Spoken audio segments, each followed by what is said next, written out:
The new Ferrari SF21 may have plenty in common with its predecessor thanks to the regulations on carryover cars, but after what team principal Mattia Binotto called its inadequate season, Ferrari has made radical changes where possible with its 2021 machine.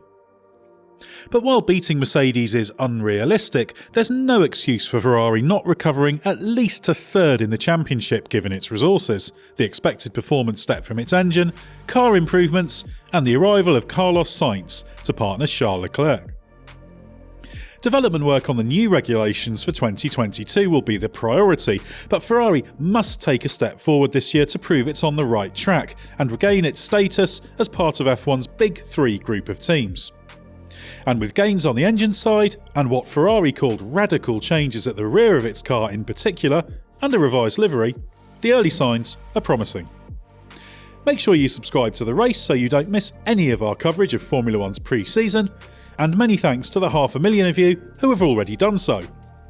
And if you want to be alerted the second there's something new to watch, chime the notifications bell.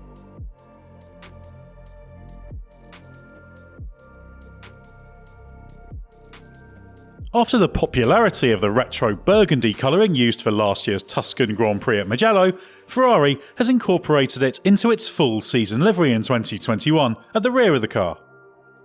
While it won't make it any faster, it certainly looks good, and offsets the very un-Ferrari green of its Mission Winnow logo. Fortunately, given Shell showed images of the car without the Mission Winnow logos, it's possible we might not see the green on the car when it runs in reality. But that's not the only thing that catches the eye. At the front, the nose has been modified, within what is possible given Ferrari has chosen to spend its upgrade tokens at the rear of the car instead. While similar to last year, the front of the nose has been pinched, which will slightly improve the airflow between the front wheels. But the aerodynamic gains will not be as significant as switching to the narrow nose favoured by Mercedes and Red Bull, because Ferrari could not produce a new structure without a token spend. This means it is fundamentally limited in this area. The detail of the leading edge of the nose is also more intricate where it runs into the cape underneath. The cape itself also appears to taper inwards, having flared outwards last year. While the front wing concept is similar, the launch specification wing has a more extreme loading of the inboard end. The inside edge of the front wing outboard elements rise more steeply rather than the more progressive sweeps of last year. There also appear to be minor changes to the shape of the main plane. The front wing end plate also has a curved cutout at the top rear corner as opposed to an L-shaped one. The shape will be more comparable with a tyre profile when steering lock is applied, so should give more consistency of outwash airflow. Ferrari has also sprouted vanes on the top surface of the front of the chassis. These work with the S-duct that pulls airflow through from underneath the nose to the top of the chassis to improve the undernose airflow and reduce the lift on the top of the chassis. These small L-shaped vanes will make that all work a little bit harder. The bargeboard concept is similar to 2020 but with modifications, including the addition of some horizontal louvers, which have been a trend of 2021 launch season, and reprofiling some of the vanes.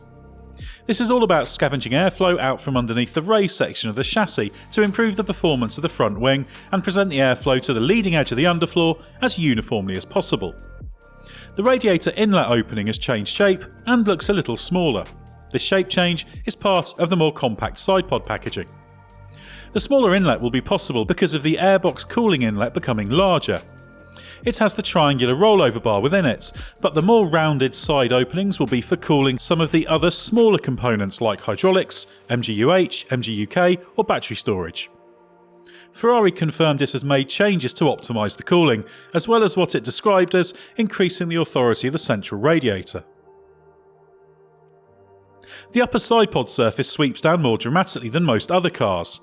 This will improve the performance of the diffuser and improve its efficiency as more mass flow is directed into its wake. It will also improve the efficiency of the rear wing, with more mass flow for the underside to influence. There is a more dramatic transition between engine cover and sidepod bodywork as Ferrari attempts to package everything as tightly as possible and maximise what it calls the downwash bodywork.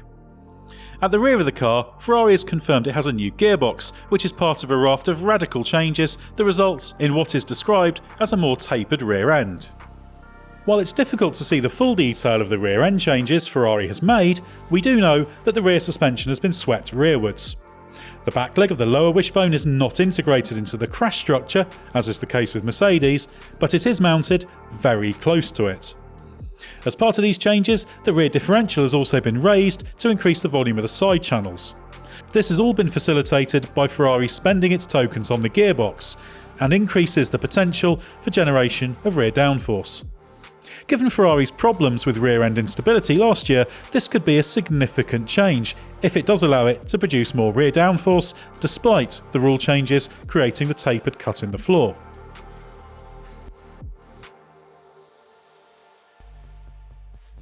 Progress made with the power unit will play a decisive role in Ferrari's season, and its medium-term prospects, given the engines will be frozen at the start of 2022.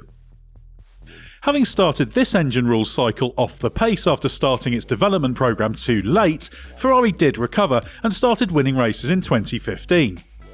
But its 2020 slump was primarily a consequence of a lack of power.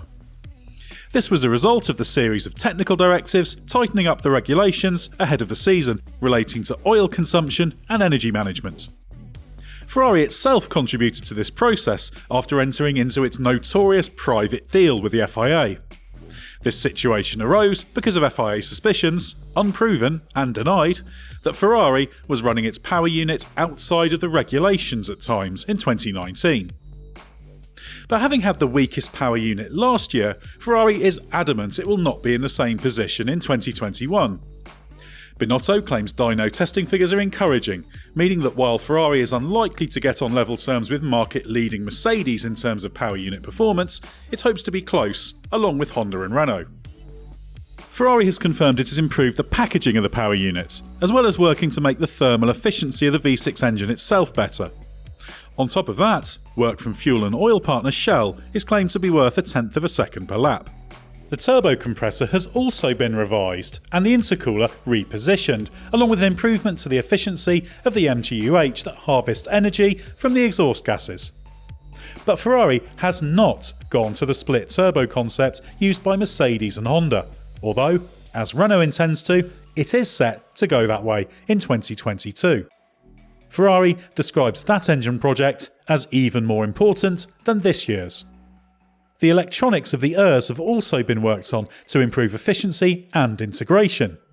This, combined with the other changes, should add up to a significant performance improvement.